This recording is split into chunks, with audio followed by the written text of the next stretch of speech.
Kesultanan Banten.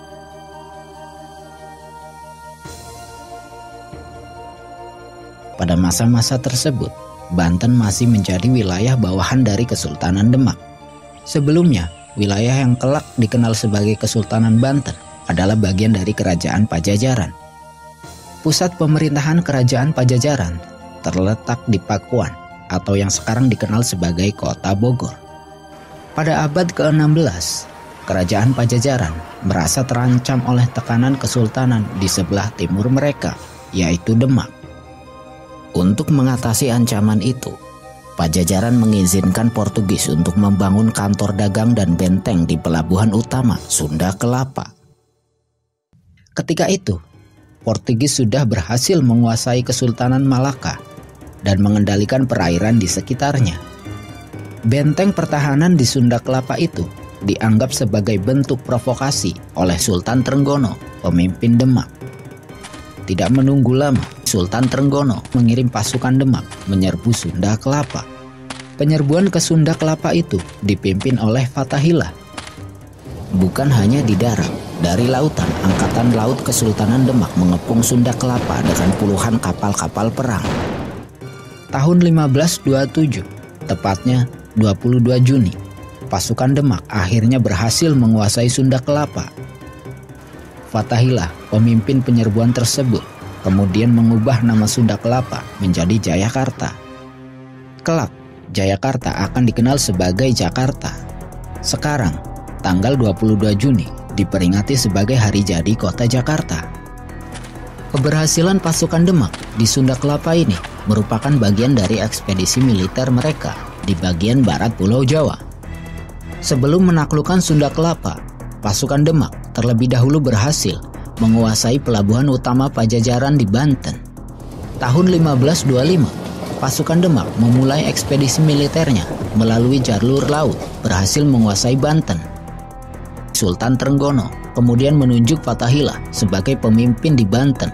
Tahun 1526, Banten secara resmi menjadi wilayah setingkat kadipaten di bawah pimpinan Kesultanan Demak. Pelabuhan Banten yang strategis itu pun berkembang tidak hanya sebagai pusat perdagangan, tetapi juga penyebaran Islam di ujung barat Pulau Jawa. Fathahillah lebih banyak terlibat dalam pengislaman di Banten. Selama masa kepemimpinannya, Islam mulai menyebar dari utara yang pesisir ke selatan yang agraris. Meskipun sudah menguasai Sunda Kelapa dan Banten, namun pasukan Demak tidak melanjutkan ekspedisi militer mereka ke selatan. Aksi-aksi militer Demak lebih fokus untuk membersihkan Portugis dari pesisir Jawa. Hingga puluhan tahun berikutnya, Pakuan tidak tersentuh oleh pasukan Demak. Pada tahun 1546, Sultan Trenggono wafat. Selanjutnya, tahta Demak dipegang oleh Sunan Prawoto. Wafatnya Sultan Trenggono ini masih belum mempengaruhi hubungan Banten dengan Demak. Banten masih merupakan kadipaten yang menjadi bagian dari Kesultanan Demak. Sunan Prawoto ternyata tidak lama memerintah Demak. Kudeta kesultanan yang dilakukan oleh Adipati Jipang membuat pemimpin Demak tersebut meninggal dunia. Adipati Pajang Hadiwijaya yang masih merupakan menantu dari Sultan Trenggono berhasil melakukan pembalasan dengan menyingkirkan Adipati Jipang. Tragedi kudeta itu mengakhiri sepak terjang Kesultanan Demak. Kekuasaan selanjutnya bergeser ke Pajang. Dampaknya adalah beberapa daerah bekas bawahan Kesultanan Demak mendirikan kekuasaan baru. Salah satunya adalah Banten. Tahun 1552, Fathahillah meninggalkan Banten dan pindah ke Cirebon. Kepemimpinan di Banten kemudian dipegang oleh putranya, Maulana Hasanuddin. Secara resmi, Sultan Maulana Hasanuddin menjadi sultan pertama di Banten. Sultan Maulana Hasanuddin membangun pusat pemerintahannya di wilayah yang diberi nama Surosawan. Di tempat itu pula dibangun sebuah masjid besar. Masjid tersebut masih ada hingga sekarang dan dikenal sebagai Masjid Agung Banten. Masjid besar tersebut tidak hanya sebagai tempat peribadatan, tetapi juga sarana pertemuan sultan dengan rakyatnya. Sultan Maulana Hasanuddin mampu menghilangkan sekat-sekat kekuasaan yang melekat pada dirinya ketika berhubungan dengan rakyatnya. Karena itulah, Sultan Maulana Hasanuddin dijuluki Panembahan Sabakingking artinya adalah pemimpin yang bijaksana dan diterima oleh masyarakat dari mana saja. Selain menyebarkan Islam, Sultan Maulana Hasanuddin juga memperluas wilayah kekuasaannya. Uniknya, Sultan Maulana Hasanuddin selalu mengutamakan strategi diplomasi dalam penyebaran agama Islam maupun perluasan wilayah. Pada masa kekuasaan Sultan Maulana Hasanuddin inilah, Lampung berhasil dijadikan wilayah Banten tanpa pertumpahan darah. Sedangkan pelabuhan Banten masih terus ramai sebagai pusat perdagangan di pesisir Jawa. Banten ketika itu memiliki lada sebagai komoditas unggulan. Pada tahun 1570, Sultan Maulana Hasanuddin tutup usia. Selama masa kekuasaannya, Sultan Maulana Hasanuddin berhasil membangun pondasi kesultanan yang mandiri, melepaskan diri dari bayang-bayang Pajajaran maupun Demak. Sepeninggal Sultan Maulana Hasanuddin, tahta Banten dilanjutkan oleh Sultan Maulana Yusuf. Di masa kekuasaan Sultan Maulana Yusuf inilah, Pajajaran yang berpusat di Pakuan mulai mendapatkan tekanan. Dari era Demak hingga Sultan Maulana Hasanuddin, Pajajaran masih tetap berdiri dan menjadi satu-satunya kerajaan Hindu-Buddha yang tersisa di tanah Jawa. Tahun 1579, pasukan Banten pun berhasil mengepung istana Pajajaran di Pakuan. Pengepungan itu berhasil mengakhiri dinasti Pajajaran yang telah berusia ratusan tahun. Jatuhnya Pajajaran memperkuat kedudukan politik dan ekonomi Banten di bagian barat Jawa. Tahun 1580, setahun setelah menguasai Pajajaran, Sultan Maulana Yusuf wafat. Tahta Banten dilanjutkan oleh Sultan Maulana Muhammad yang ketika itu masih berusia 9 tahun. Karena usianya belum mencukupi, pemerintahan untuk sementara diwakili oleh Mangkubumi dan ulama. Setelah usia mencukupi, Sultan Maulana Muhammad mulai memegang kendali pemerintahan. Pada tahun 1596, Sultan Maulana Muhammad memimpin ekspedisi militer ke Palembang. Ekspedisi militer ini sebagai jalan untuk menguasai rute perdagangan laut di pesisir timur Sumatera hingga ke Selat Malaka. Sayangnya, dalam ekspedisi militer itu, Sultan Maulana Muhammad wafat dalam sebuah pertempuran. Sultan Maulana Muhammad kemudian dimakamkan di Kompleks Masjid Agung Banten. Sepeninggal Sultan Maulana Muhammad, tahta Banten dilanjutkan oleh putranya, Abul Mufakhir Mahmud Abdul Qadir, atau yang dikenal juga sebagai Pangeran Ratu.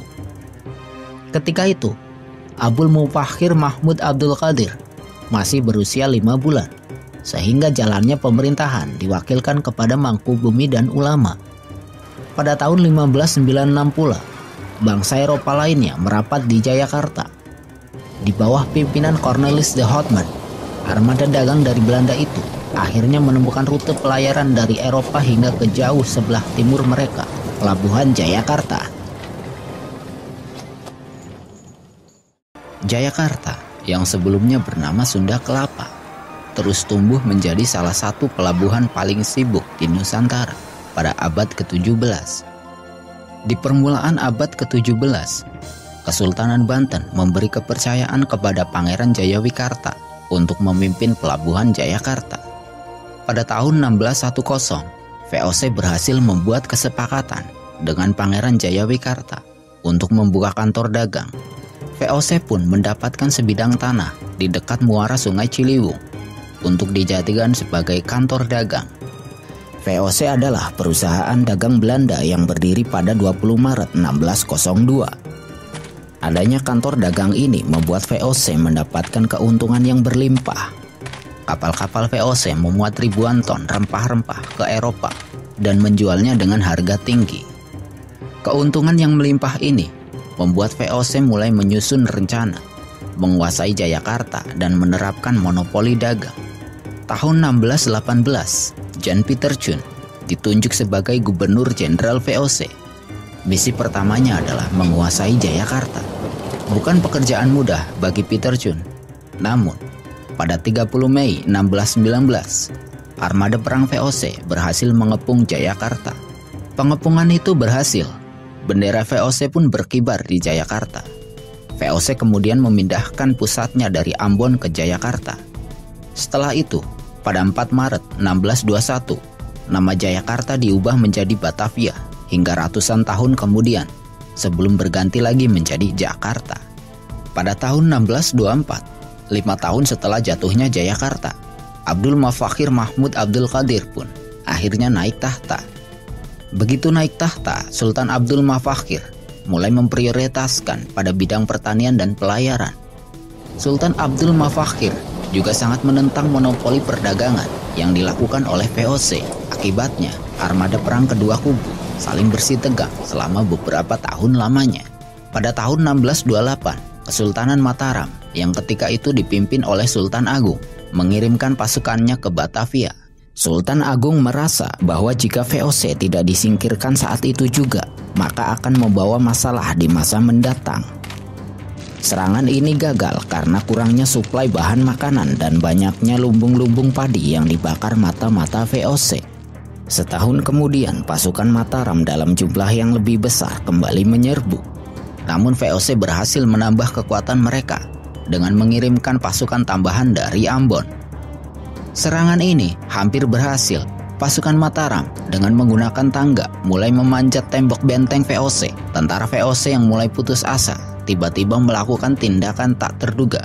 Mereka menyiramkan kotoran manusia ke arah para prajurit Mataram yang sedang memanjat tembok benteng. Tindakan tidak terduga itu membuat para prajurit Mataram mundur dan membersihkan tubuh mereka ke sungai.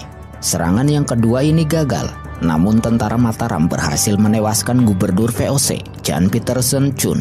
Serbuan Mataram membuat VOC semakin memperkuat pertahanan mereka di Batavia. Meskipun serangan Mataram gagal, namun VOC menderita kerugian yang sangat parah. Setelah bertahan dari serangan Mataram, VOC yang mengalami kerugian besar pun memaksakan monopoli perdagangan terhadap Banten. Kapal-kapal VOC berusaha memblokade pelabuhan Banten. Ketegangan di perairan Banten segera pecah menjadi perang terbuka. Penghujung tahun 1633, perang besar Kesultanan Banten melawan VOC pun dimulai. Hingga 6 tahun lamanya, perang yang terjadi di darat dan di laut berlangsung dengan sengit. Sampai akhirnya, pada 1639, Kesultanan Banten dan VOC mengadakan gencatan senjata. Gencatan senjata itu menyisakan ketegangan politik dan militer sampai beberapa dasawarsa lamanya. Pada tahun 1651, Sultan Abdul Mufakhir meninggal dunia. Beliau dimakamkan di pemakaman Kenari, Banten. Tahta Banten diteruskan oleh penguasa terbesar yang tercatat dalam sejarah Banten, Sultan Ageng Tirtayasa. Sultan Ageng Tirtayasa memberikan perhatian yang sangat besar bagi rakyatnya. Puluhan kilometer kanal-kanal dibangun, bukan hanya untuk pengairan tetapi juga sebagai transportasi. Pembangunan kanal-kanal tersebut membuat rakyat Banten mampu membuka hingga 40.000 hektar areal persawahan baru. Bukan hanya persawahan, ribuan hektar perkebunan kelapa baru juga dibuat pada masa Sultan Ageng Tirtayasa. Kekuasaan militer Kesultanan Banten juga semakin tangguh. Ribuan prajurit baru direkrut serta dilatih dengan persenjataan modern, senapan panjang dan meriam. Angkatan Laut Kesultanan Banten pun tumbuh menjadi kekuatan militer yang sangat tangguh di Nusantara. Kapal-kapal perang berukuran besar dilengkapi meriam. Kemakmuran yang meningkat pesat membuat jumlah penduduk di kota Banten turut meningkat dengan pesat pula. Dalam catatan Macricleff, jumlah penduduk kota Banten pada masa Sultan Ageng Tirtayasa berkisar antara 150 hingga 200 ribu jiwa. Jumlah yang cukup padat untuk ukuran kota pada abad ke-17. Keberhasilan dalam bidang pertanian ini membuat sektor perdagangan Banten semakin berkembang. Pelabuhan Banten semakin padat oleh kapal-kapal dari berbagai negara. Kekuatan militer yang semakin besar membuat khawatir VOC. Mereka pun terus berupaya menambah kemampuan militer mereka. Tentara-tentara didatangkan baik dari Ambon maupun Belanda. Tahun 1656, perang terbuka kembali terjadi. Sultan Ageng Tirtayasa mengambil inisiatif dengan menyerang kapal-kapal VOC. Serangan itu dibalas oleh VOC dengan memblokade perairan Banten. Saling balas serangan terjadi hingga 3 tahun lamanya. Tahun 1659 terjadi gencatan senjata antara Kesultanan Banten dengan VOC. Namun, sebagaimana sebelumnya, gencatan senjata itu hanya memperpanjang ketegangan antara Kesultanan Banten dan VOC. Gencatan senjata itu tidak menghentikan Sultan Ageng Tirtayasa untuk memperluas kekuasaan Banten. Sementara itu, jauh di sebelah timur Banten, Mataram yang besar mulai diambang kejatuhannya. Sebuah pemberontakan yang dipimpin Trunojoyo hampir saja mengakhiri dinasti Mataram. Sultan Ageng Tirtayasa pun menyatakan dukungannya terhadap Trunojoyo. Dukungan itu didasari campur tangan VOC terhadap kepemimpinan Mataram yang ketika itu dipegang oleh Sultan Amangkurat II. Bahkan pada tahun 1678, Sultan Ageng Tirtayasa menulis surat kepada Amangkurat II dan menuduhnya bukan seorang raja, namun hanya seorang biasa di bawah VOC. Tahun 1680, Sultan Ageng Tirtayasa akhirnya mengumumkan perang terhadap VOC. VOC benar-benar terancam oleh Banten, hingga kemudian menemukan jalan keluar yang brilian untuk mengatasinya, yaitu konflik internal. Putra mahkota Banten berselisih dengan Sultan Ageng mengenai pembagian tugas dan kekuasaan. Gubernur VOC saat itu, Cornelis Spelman, berhasil memprovokasi putra mahkota untuk melawan Sultan Ageng. VOC dengan segala sumber dayanya siap membantu sang putra mahkota untuk merebut tahta. Tentu saja VOC tidak memberikan bantuan secara gratis. Cornelis Spelman mengajukan beberapa syarat yang cukup berat. Salah satu syarat tersebut adalah monopoli perdagangan, sebuah hal yang Jan Pieter Sun Chun pun tidak sanggup melakukannya. Putra mahkota Banten setuju dengan syarat tersebut. Banten adalah bandar internasional dan memonopolinya akan mendapatkan keuntungan yang luar biasa besarnya. Namun, monopoli tersebut akan mengancam perekonomian Banten dan rakyatnya sekaligus. VOC berhasil menembus istana Sultan yang sebelumnya sudah dilanda konflik keluarga. Sultan Ageng kemudian mengalihkan perlawanannya dari hutan dan pegunungan. Maret tahun 1683, VOC berhasil menangkap Sultan Ageng Tirtayasa. Sultan Ageng Tirtayasa kemudian ditahan di Batavia hingga wafat pada tahun 1695. Setahun setelah tertangkapnya Sultan Ageng Tirtayasa, putra mahkota naik tahta dengan gelar Sultan Haji. Tahta yang dibayar dengan sangat mahal karena Sultan Haji harus menerima kenyataan yang tertuang dalam perjanjian bahwa segala urusan baik dalam dan luar negeri harus atas persetujuan VOC. Keberhasilan VOC menukangi kudeta putra mahkota Banten semakin menguatkan pengaruh mereka. Tahun 1685, VOC mendirikan sebuah benteng di kota Banten Lama. Benteng tersebut diberi nama Spelwich untuk menghormati gubernur VOC, Cornelis Spelman. Tahta yang didapatkan Sultan Haji atas bantuan VOC itu ternyata merupakan kursi panas. Sultan Haji mengalami tekanan dari para pejabat istana yang muak akan campur tangan VOC. Rakyat yang tidak senang dengan monopoli perdagangan VOC pun mulai melakukan kerusuhan dan pemberontakan. Banten menjadi tempat yang tidak aman. Sementara itu, VOC yang makin leluasa sering menekan Sultan Haji untuk memenuhi segala tuntutan mereka. Berbagai tekanan membuat Sultan Haji jatuh sakit hingga berujung kematiannya pada tahun 1687. Tahta yang didapatkan dengan bantuan VOC itu hanya bertahan selama 3 tahun. Putra Sultan Haji kemudian naik tahta dengan gelar Sultan Abul Fadl Muhammad Yahya. Sultan Abul Fadl ternyata sangat membenci VOC. Sang Sultan kemudian bekerja keras membangun Banten kembali. Sayangnya, Sultan Abul Fadl tidak lama menduduki tahta. Tahun 1690 beliau jatuh sakit dan meninggal dunia. Jenazah Sultan Abul Fadl Muhammad Yahya dimakamkan di Pasarean Sabah Kingkin, tepat di sebelah makam Sultan Maulana Hasanuddin. Dikarenakan Sultan Abul Fadl tidak berputra, tahta diteruskan kepada adiknya, Pangeran Adipati. Pangeran Adipati naik tahta dengan gelar Sultan Abul Mahasin Muhammad Zainul Abidin.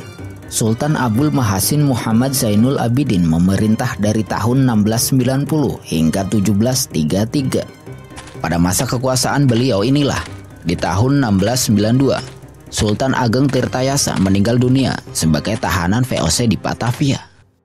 Pada tahun 1733, Sultan Abdul Fatih Muhammad Syifa Zainul Arifin atau yang dikenal sebagai Sultan Zainul Arifin naik tahta menggantikan ayahnya, Sultan Abul Mahasin Muhammad Zainul Abidin yang meninggal dunia. Pada masa Sultan Zainul Arifin, terjadi transisi penting dalam perdagangan. VOC mulai menerapkan tanam paksa, meskipun belum mutlak. Para petani Banten dipaksa menanam komoditas baru, tebu dan kopi. Keberhasilan Inggris menanam lada di India membuat harganya jatuh, sehingga rempah-rempah tidak lagi menjadi komoditas yang menguntungkan.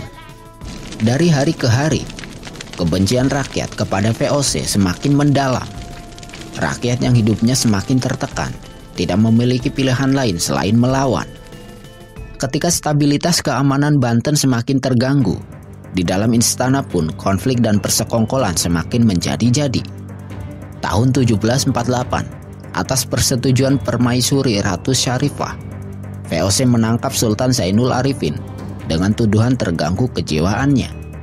Sultan Zainul Arifin kemudian diasingkan ke Ambon. Sebelumnya, Ratu Syarifah yang sangat berambisi menguasai Banten berhasil menciptakan konflik antara Sultan Zainul Arifin dan putra mahkota, Pangeran Gusti. Tahun 1747, gelar putra mahkota dicopot.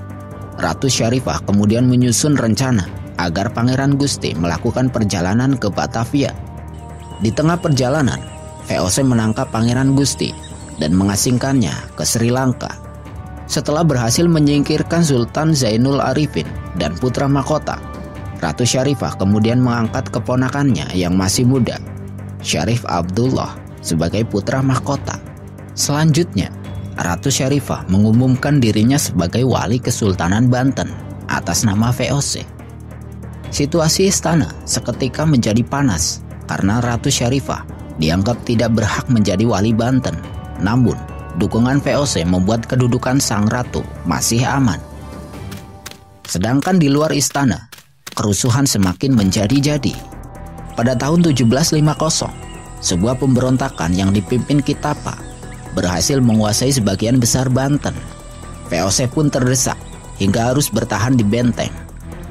Kitapa adalah seorang ulama yang berhasil membangkitkan semangat rakyat Banten untuk melawan VOC.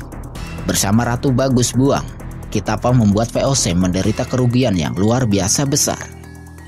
November 1750, 800 pasukan gabungan VOC dan Ratu Syarifah menderita kekalahan telak. 450 pasukan VOC, yang 300 diantaranya orang Eropa, terdesak mundur dan harus lari ke Batavia. Pasukan Kitapa yang jumlahnya mencapai 7.000 orang tidak hanya menyerang kota Banten, tetapi juga ke daerah-daerah perbatasan hingga ke pinggiran Batavia. Semakin terdesak oleh keadaan, VOC kemudian mengambil sebuah langkah strategis. Ratu Syarifah dan Syarif Abdullah ditangkap. VOC bermaksud membuang mereka berdua ke Ambon. Dalam perjalanan ke pengasingan, Ratu Syarifah meninggal dan dimakamkan di Pulau Edam, Kepulauan Seribu. Sedangkan Syarif Abdullah dibawa ke Ambon dan hidup di sana dengan biaya dari VOC. VOC kemudian mengangkat Pangeran Arya Adisantika, adik dari Sultan Zainul Arifin, sebagai wali tahta sambil menunggu pemulangan putra mahkota dari Sri Lanka.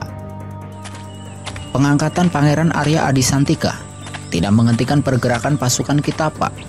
Perlawanan semakin meluas karena target pasukan Kitapa sebenarnya adalah VOC.